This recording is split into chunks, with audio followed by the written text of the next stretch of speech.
चलिए बात करते हैं अगली खबर की। आपको बता दें कि नगर निगम क्षेत्र में शामिल होने जा रहा है प्रेम नगर।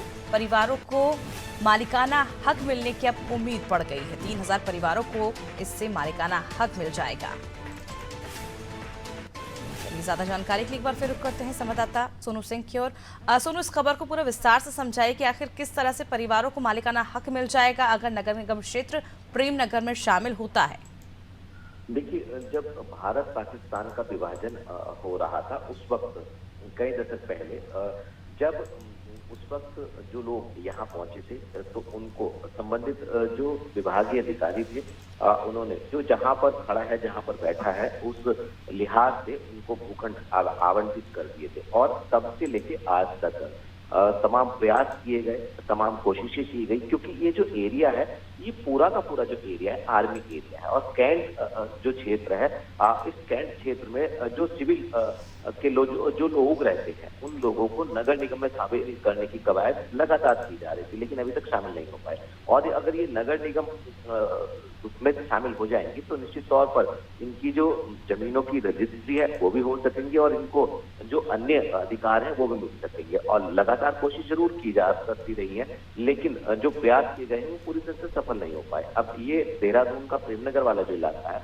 हजारों परिवार ऐसे हैं जो ये आस लगाए बैठे हैं कि उनको मालिकाना हक मिलने वाला है, उनको जो भूमि है उसकी रजिस्ट्री हो सकेगी, क्योंकि कैंट का एरिया है और ये कैंट एरिया में शामिल होने के कारण इनको ये सुविधा नहीं मिल पा रही थी। अब जब ये प्रयास किए जा रहे हैं कि इस पूरे के पूरे एरिया को, पूरे के पूरे क्षेत्र को नगर निगम के दायरे में लाया जाए, जब ये नगर निगम के दायरे में आ जाएगा तो उसके बाद इनके जो अधिकार है, मालिकाना हक के, वो इनको मिल पाएंगे और ये उम्मीद की जा रही है। लेकिन ये देखना होगा कि कितना समय अभी और इनको इंतजार करना होगा, क्या वाकई ये कैंट क्षेत्र से नगर निगम के क्षेत्र में शामिल हो पाएंगे। ये तमाम ऐसे सवाल हैं जिनका जवाब मिलना भी बाकी। बिल्कुल, लेकिन सवाल ये भी सुनो, क्योंकि फिलहाल अगर हम तस्वीरें देखें तो इस वक्त तो मालिकाना हक ना मिलने की वजह से प्रमाण पत्रों के लिए दर दर भटकने के लिए लोग मजबूर हैं।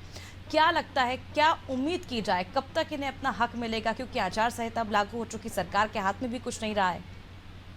देखिए, जब तक चुनाव नहीं हो जाते हैं तब तक तो उम्मीद नहीं की जा सकती है। ये जरूर है कि चुनाव संपन्न होने के बाद जो है ये प्रक्रिया तेजी से आगे बढ़े। और चूंकि जो नगर निगम की व्यवस्था है इस वक्त वो भी प्रशासकों के हवाले है और पूरी सरकारी मशीनरी जो है वो कहीं ना कहीं खास तौर से निर्वाचन, केंद्रीय निर्वाचन आयोग और राज्य निर्वाचन आयोग के जो नियम है उनकी गाइडलाइन का अनुपालन करने में जुटी हुई है। तो ऐसे में अभी नहीं लगता है कि फिलहाल समस्या का समाधान हो जाएगा। उम्मीद जरूर की जा रही है कि समस्या का समाधान होगा, लेकिन चुनाव के बाद, क्योंकि नगर निगम के भी अभी बोर्ड है वो अस्तित्व में नहीं है, बोर्ड भंग हो चुके हैं। और जब निकाय के चुनाव होंगे, लोकसभा चुनाव की आचार संहिता समाप्त होने के बाद जब नगर निकाय के चुनाव होंगे तो नया बोर्ड का गठन होगा और उस वक्त जो नीतिगत फैसले हैं वो जनप्रतिनिधि जो चुन करके आएंगे उनको लेने होंगे। तो ऐसे में प्रशासक केवल जो रूटीन की प्रक्रियाएं हैं, जो रूटीन के रोजमर्रा के जो कार्य नगर निगम व्यवस्था से जुड़े उन्हीं को संचालित कर रहे हैं, नीतिगत फैसले नहीं ले पाएंगे। और ऐसे में जब निकाय के चुनाव अभी होने बाकी है